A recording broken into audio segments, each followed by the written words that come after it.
अगर तुम क्लास 8 से 9th में जा रहे हो तो एक बात हमेशा ध्यान में रखना कि क्लास 9th ही एक ऐसा साल है जहां पे टॉपर्स और एवरेज अलग अलग हो जाते हैं।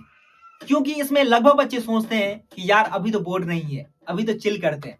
पर तुम्हें पता है यही एक मेजर फैक्टर है कि टॉपर कहां से बनेंगे, ये 9th क्लास ही डिसाइड करता है हमारे बोर्ड्स के लिए। सो हेलो एवरीवन, मेरा नाम है अनिकेत और आज मैं तुम्हें बताने वाला हूं कि कैसे तुम क्लास 9th के डरावनी चीज को बहुत ही आसानी तरीके से समझ सकते हो।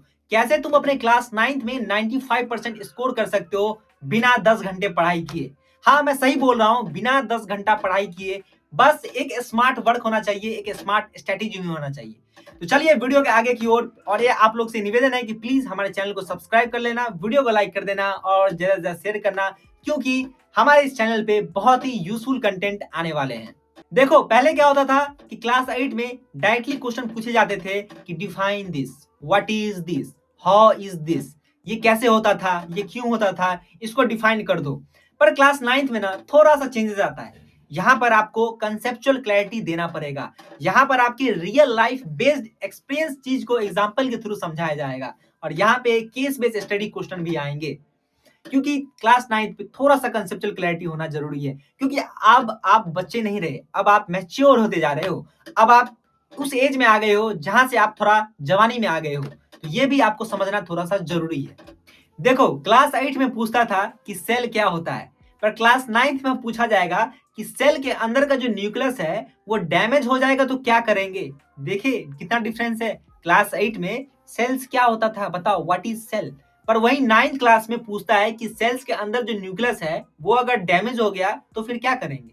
देखिए डिफरेंस, यहीं पे एक थोड़ा सा कंसेप्चुअल क्लैरिटी है। आपको सेल्स के बारे में वेल मतलब ज्ञान होना चाहिए, तभी उसको आप एक्सप्लेन कर पाओगे। ये होता है थोड़ा सा डिफरेंस। अब भाई रटने से काम नहीं चलेगा। अब आपको ना चीजों को समझना पड़ेगा, चीजों के गहराई में जाना पड़ेगा। पूरा गहराई के अंदर नहीं जाना है, पर थोड़ा थोड़ा गहराई के अंदर जाना है, ताकि हमें समझ आना चाहिए कि ये कैसे होता है। अब तक हम रट लेते थे, पर अब रटने का सिस्टम खत्म करना है। देखो, एक बात बताना चाहता हूं कि वाई क्लास 9 इज इंपॉर्टेंट। भाई ये क्लास 9 जो है ना, ये तुम्हारा 10th का एक फाउंडेशन ईयर है। तुम क्लास 9 को ना चिल में मत लो। हाँ, इंजॉय करना है, पर साथ साथ में ना पढ़ाई भी करना है।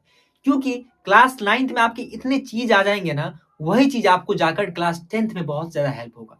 कोई भी सब्जेक्ट हो, मैथ्स हो, साइंस हो, सोशल साइंस हो, वही सब चीज ना क्लास 10th में जाएगा। और अभी अगर आप सही से पढ़ लोगे तो क्लास 10th आपके लिए बहुत ही ज्यादा आसान हो जाएगा।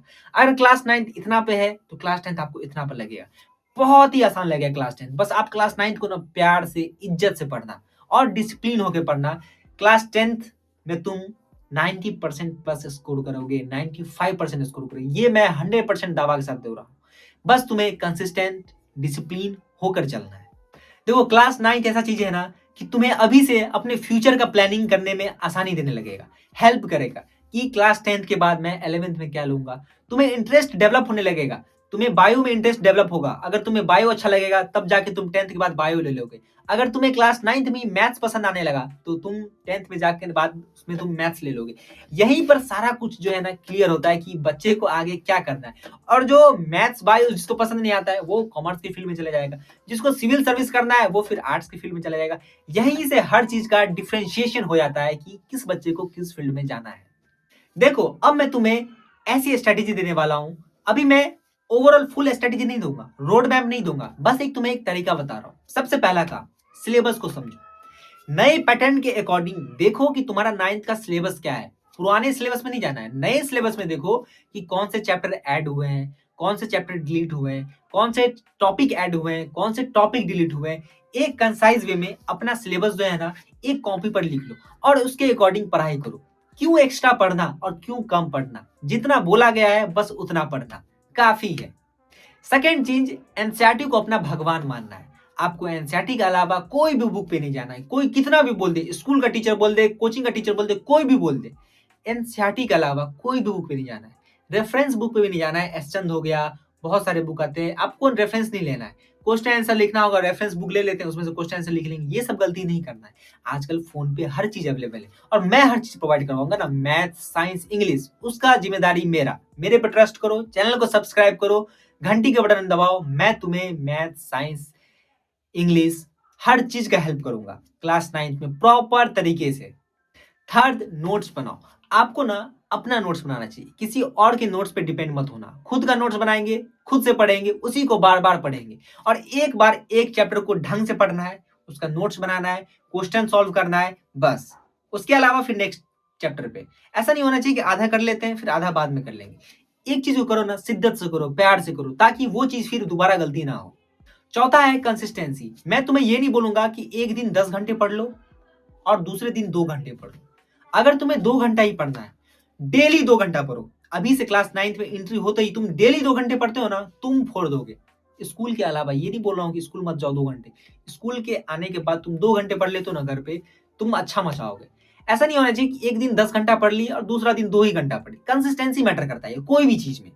2 घंटे पढ़ रहे हैं, डेली 2 घंटा पढ़ेंगे। 3 घंटा पढ़ रहे हैं, डेली 3 घंटा पढ़ेंगे। अपने कैपेसिटी के अकॉर्डिंग चूज करो, एक टेबल बनाओ, एक शेड्यूल बनाओ। बहुत सारे लोग बोलते हैं मुझे शेड्यूल पसंद नहीं है। एक शेड्यूल बनाओ, उससे एक ओवरऑल आइडिया लगता है कि मुझे जीवन में उस दिन भर में दिनचर्या में क्या क्या करना है, तो वो अपने टेबल के सामने चिपका लो। पांचवा है डॉट्स। आपको अपने डॉट को जमा नहीं करना है, उसको तोड़ना है, इनेमी की तरफ फाइंड करना है। आपको कोई भी डॉट आता है, आप मेरे कमेंट में वीडियो पे लिखो मुझे ये सब्जेक्ट में डॉट आ रहा है, मुझे सिलेबस नहीं पता है, मुझे ये नहीं समझ आ रहा है, मुझे ये बताओ, मुझे ये नहीं समझ आ रहा है, कौन सा बैच ले, कौन सा बैच नहीं ले, क्या ये बैच अच्छा है, क्या ये बैच खराब है।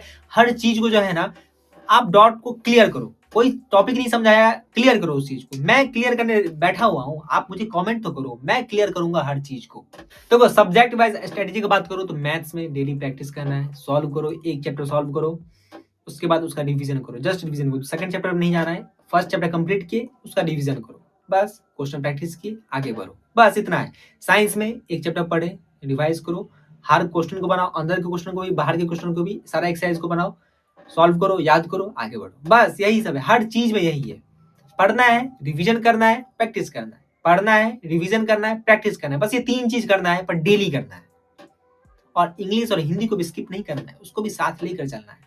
तो यही सब कुछ मिस्टेक्स है जैसे कि क्लास 8 को अवॉइड करना है, थोड़ा सा मैच्योर बनना है, थोड़ा सा मैच्योरिटी लाना है, सही स्ट्रेटेजी में पढ़ना है, स्मार्ट वर्क करना है, हार्ड वर्क नहीं करना है, रट्टा नहीं करना है, समझना है चीजों को। हर चीज पॉसिबल है, आप मेरे साथ कनेक्ट रहो, मैं आपको उस मंजिल तक ले जाऊंगा जिस मंजिल की आपको राह है देखनी है।